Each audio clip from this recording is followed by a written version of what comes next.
Bienvenue dans Z Research, à la découverte des visages de la recherche. Cette semaine, nous vous emmenons à la rencontre d'Antoine Joquière. Il est aspirant FNRS, c'est-à-dire doctorant, à l'Université de Mons, et il est spécialisé en écotoxicologie. Il veut savoir si les polluants métalliques présents dans les sols, dans l'air, dans les eaux, peuvent avoir un impact sur la santé et la survie de certaines espèces animales.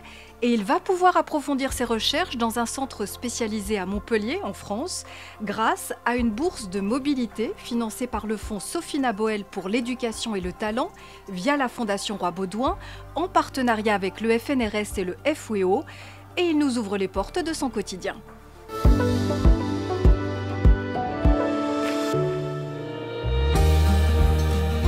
Je m'appelle Antoine Joquière, j'ai 25 ans, je suis doctorant à l'Université de Mons en écotoxicologie, c'est-à-dire que j'étudie tout particulièrement l'impact des métaux sur les abeilles et sur une espèce d'abeille en particulier. Quand j'avais 18-20 ans, je me suis posé la question de voilà, qu'est-ce que je voulais faire plus tard, essayer de concilier la curiosité et finalement une certaine responsabilité. Et j'ai pu lire deux livres, il y avait d'une part Sapiens d'Harari, qui m'a montré finalement que le produit de nos sociétés à l'heure actuelle, c'était la faute de tout le monde et de personne à la fois. Donc ça, c'était assez rassurant, ça vous fait sortir d'un certain nihilisme, vous ne cherchez plus forcément des coupables. Et puis la lecture d'un deuxième livre, qui était le livre du psychanalyste Peterson, qui lui vous invite à prendre des responsabilités, qui vous dit, ben voilà, même si vous êtes une goutte d'eau dans l'océan, eh bien vous avez quelque chose à apporter. Et donc en fait, quand vous conciliez ces deux livres-là, ces deux réflexions-là, ben, vous avez une carrière de chercheur qui se dessine devant vous, quoi. L'écotoxicologie, elle me passionne parce que je cherche à attirer finalement le regard du monde extérieur vers la problématique de la pollution. Donc il y a des problématiques comme les pesticides qui ont été fortement étudiées, mais ici à Mons, avec les métaux, on se pose en fait une question qui n'a jamais été posée, c'est quel est l'impact de ces métaux sur les organismes en soi. Donc des métaux comme le cuivre, le cadmium, le plomb et le zinc, on cherche à savoir quels sont les impacts sur les organismes et on voudrait finalement attirer l'attention, dire regardez, ces polluants-là, ils sont très peu connus, mais ils peuvent avoir des effets néfastes et il faut peut-être tirer la sonnette d'alarme au sujet de ces métaux dans les années qui arrivent.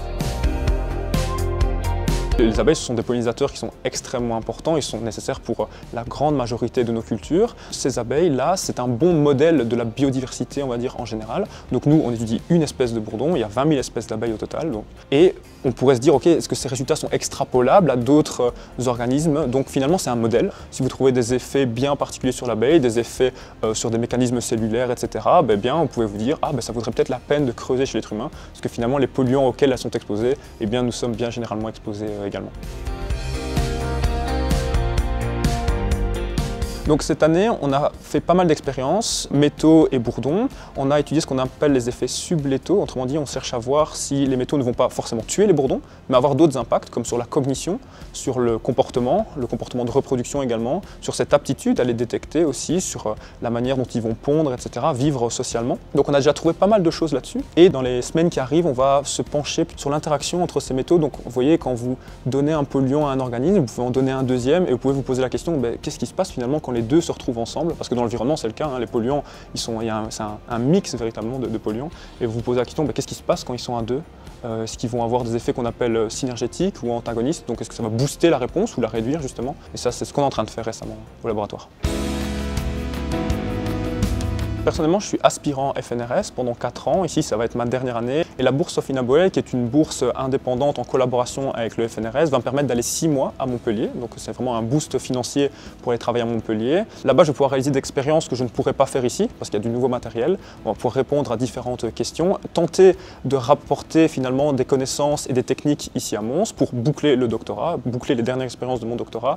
Et ça me permet aussi, ce qui est vraiment important, c'est de faire un premier pas vers l'après, vers le post-doctorat, s'ouvrir à l'international, rencontrer de nouveaux chercheurs et pourquoi pas, en fait, dans plus d'1 an, retourner travailler là-bas pour une plus longue période.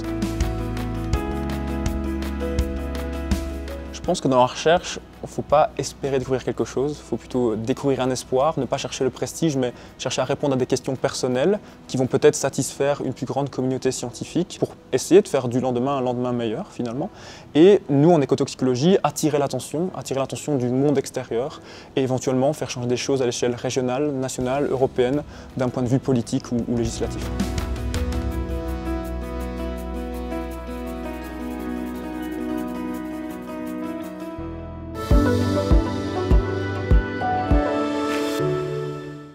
Voilà pour cette rencontre avec Antoine Jequière à Lumons.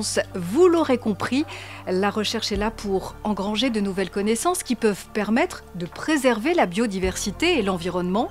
Mais pour cela, elle a besoin de notre soutien à toutes et tous. Merci de nous avoir suivis. Je vous donne rendez-vous très bientôt pour un nouveau numéro de Z Research.